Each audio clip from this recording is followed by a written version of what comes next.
טוב, אני הגעתי לאילת, ועינת שהייתי אמור לישון אצלה לא עונה לי כבר מאז שיצאתי מתל אביב, אז אני צריך למצוא מקום אחר לישון בו.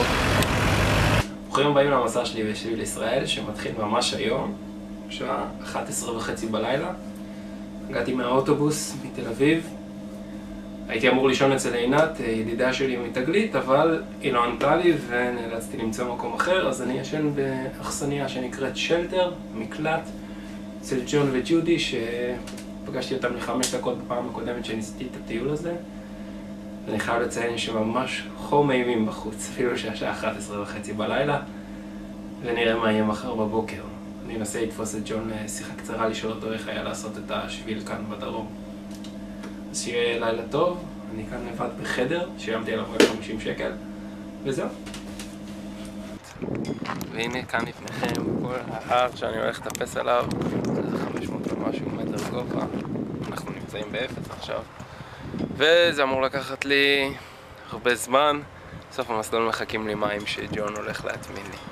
יאללה, נתראה בסוף. בואו תגידו איפה אתם נמצאים. באמצע שום מקום. של ארץ פחות אנחנו, נוף מטורף. כן, אתם יכולים לראות. באילת. ומה אתם עושים פה? למה אתם מטיילים? תרבות מטומטמת עם חבר. יש להם חבר שהתחיל את שביל ישראל והפסיק אחרי יומיים, והוא התערב איתם שהם לא מגיעים ביומיים לבאר אורה. הם עכשיו מנסים להוכיח לו ההפך. מנסים שיגיד לנו להפסיק.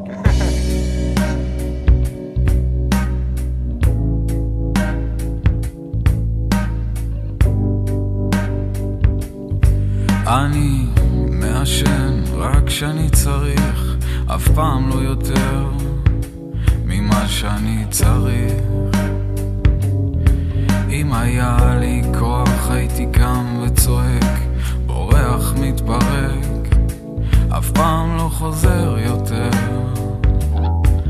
מיליון כדורים הם נותנים לי הרופאים, שלא אצעק, שלא אצחק, שלא אתעורר יותר.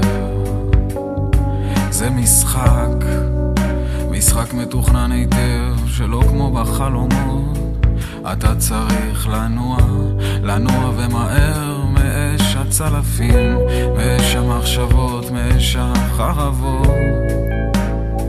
אני בתוך הצינור, עכשיו 4 בבוקר, מזיע מתחת לשמיכת כותנה שחורה, מסתכל על התקרה עקומה.